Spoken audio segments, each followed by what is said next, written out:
Food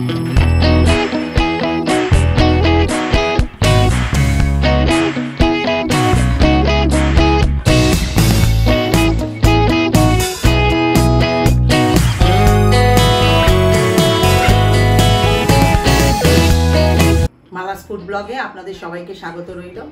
আজকে আমি নতুন আরেকটা ব্লগ নিয়ে আপনাদের সামনে চলে এসেছি। সেটা হচ্ছে ট্যাংরা মাছ দিয়ে আলু ফুলকপি দিয়ে ঝোল করে দেখাবো আপনাদেরকে। আপনারা দেখবেন, এর আগেও আমি রেসিপি করে দেখিয়েছি ট্যাংরা মাছের, সেটা তেল ঝাল। তো আজকে আমি যে পদ্ধতিটা বানাবো আশা করি আপনারা সবাই খেয়েছেন, কিন্তু যারা নতুন, যারা খাননি এখনো পর্যন্ত, তারা এইভাবে আমারটা দেখে বানানোর চেষ্টা করবেন। আর আমি দেখুন অতি সহজভাবে কিভাবে বানানো যায় ঘরে, সেটাই আপনাদেরকে দেখাবো। আর আপনারা দেখতে থাকুন কি কি সামান্য উপকরণ লাগে। আপনারা দেখুন আমি তার জন্য কি কি নিয়েছি। দেখুন, পেটে ডিমওয়ালা ট্যাংরা মাছ নিয়েছি, অল্প অল্প ডিম হয়েছে, ওরকম ট্যাংরা মাছ নিয়েছি আমি। আর এর মধ্যে আমি দেখুন একটু সর্ষের তেল মাখিয়ে নেব, নাহলে না যখন আমি ভাজবো তখন ফাটবে। তো আপনারাও এইভাবে করবেন।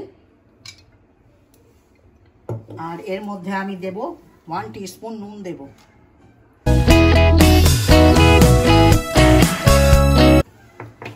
আর 1 টিস্পুন আমি হলুদ দেব, দিয়ে এটা মেখে নেব ভালোভাবে। আর আপনাদের দেখাই, এরম একটা ফুলকপি দেখুন নিয়েছি আমি, এটা একটু ভাপিয়ে রাখবো। আর এরম 2টো টমেটো নিয়েছি, আর এরকম 3টে পেঁয়াজ নিয়েছি, আর আদা নিয়েছি। এগুলো আমি সব পিষে আপনাদেরকে দেখাচ্ছি। ততক্ষণ ধৈর্য সহকারে আপনারা আমার ব্লগটা দেখতে থাকুন, আশা করি ভালো লাগবে।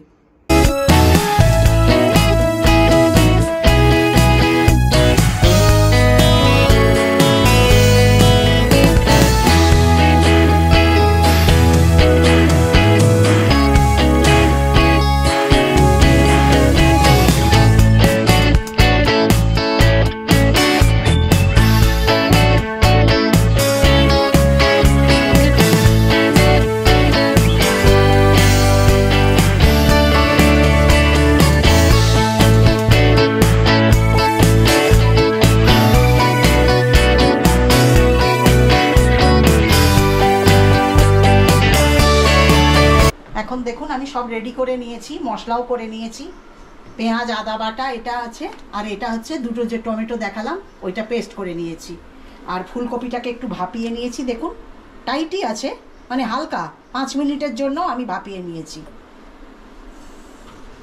এখন আমি এরম একটা ফ্রাই প্যান নিয়েছি, নিয়ে আমি সর্ষের তেল দিয়েছি 3 টেবিল স্পুন। এটা গরম হয়ে গেছে, এখন আমি মাছটাকে দেব।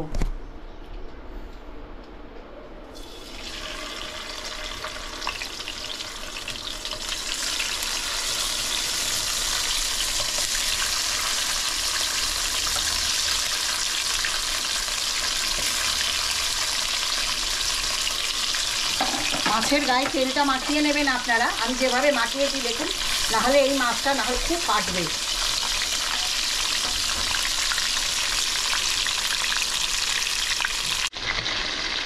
দেখুন মাছটা হালকা ভাজবেন, যেহেতু এটা ঝোলে দেবো। যদি কড়া ভাজা হয়ে যাবে না, ওর মধ্যে ঝোল তেল মানে মশলা ঢুকবে না, তো ওই জন্য একদম লাইট ভাজবেন।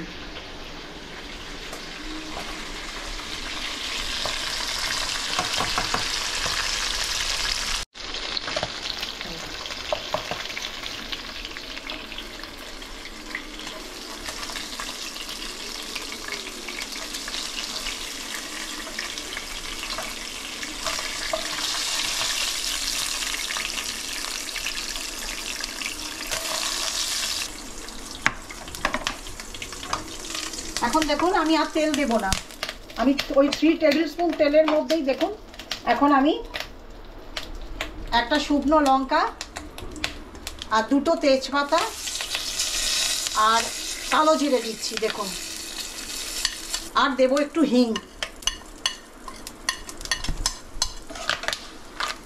দিয়ে আমি এর মধ্যে একটা বড় আলু নিয়ে দেখুন এইভাবে কেটে রেখেছি।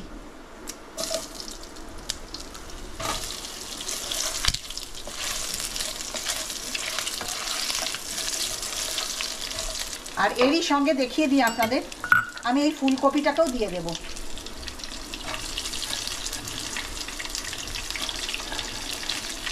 যাতে এরই মধ্যে ভাজা হয়ে যায় ভালোভাবে।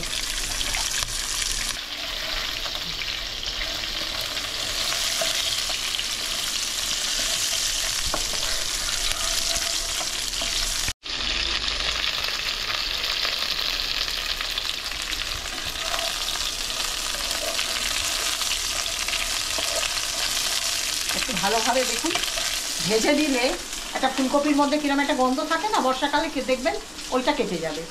একটু ভালোভাবে ভেজে নেবেন আর এইভাবে আমার মতন ভাপিয়ে নেবেন একটু।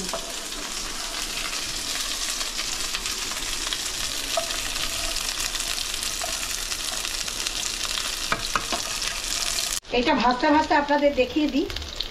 এখানে দেখুন 1 টেবিল স্পুন আমি কাশ্মীরি লঙ্কা নিয়েছি, আর 1 টিস্পুন আমি এমনি শুকনো লঙ্কার গুঁড়ো নিয়েছি, 1 টিস্পুন আমি হলুদ দিয়েছি, 1 টেবিল স্পুন আমি জিরে গুঁড়ো দিয়েছি।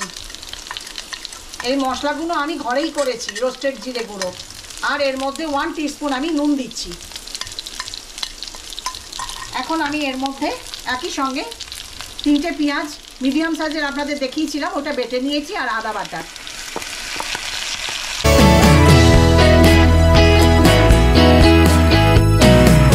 একই সঙ্গে আমি দেখুন টমেটো বাটাও দিয়ে দেবো। টমেটোটাকেও পিউরি করে নিয়েছি। এটা 2টো টমেটো।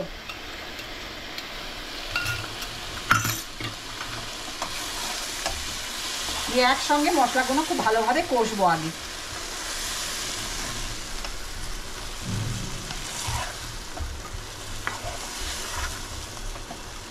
দেখুন আমি 2-3 মিনিট একটু ঢাকা দিয়ে রাখবো।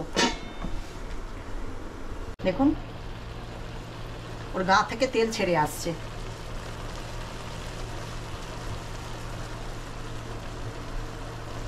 এখন আমি সামান্য সামান্য জল দিয়ে একটু কষতে থাকবো আগে। দেখুন তখন গ্যাসের নবটাকে একটু জোরে করে দেব। কি অপূর্ব কালার এসছে দেখুন আপনারা। এইভাবে আশা করি আপনারা ঘরে খেয়ে আমাকে কমেন্ট লিখবেন প্লিজ। আর এটা বানানো দেখলেন তো খুব কষ্টকর নয়, অতি সহজ।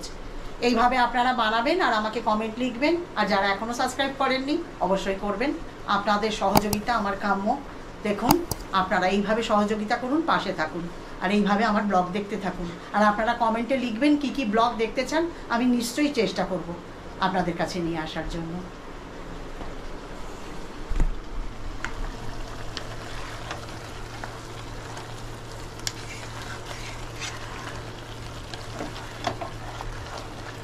এখন আমি সামান্য জল মেশাবো, মিশিয়ে আপনারা ঝোলটা যতটা খাবেন আপনারা সেইভাবে বানাবেন।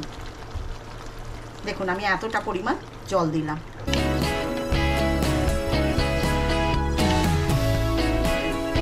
এখন আমি এটা 5 মিনিটের জন্য ঢাকা দেবো, যাতে এটা ভালোভাবে আলুটা আর ফুলকপিটা সেদ্ধ হয়ে যায়। দেখুন এখন আলু ফুলকপিটা আমার মনে হয় সেদ্ধ হয়েই গেছে। এই দেখুন আপনাদের একটা জিনিস আমি দেখাই আর বা বলে দিই। দেখুন এরম গন্ধরাজের পাতা নিয়েছি, লাস্টে এইটা আমি এখন মিশিয়ে দেব। দেখবেন এটা পুরো গেম চেঞ্জার। এটা পুরো মানে স্বাদটা যা আছে না পুরো চেঞ্জ করে দেবে। এত সুন্দর লাগবে আর এত অপূর্ব লাগবে খেতে আপনারা যখন এইভাবে বানাবেন দেখবেন। এখন আমি মাছটাও দিয়ে দেবো এর সঙ্গে, দিয়ে 5 মিনিট ঢাকা দিয়ে রাখবো।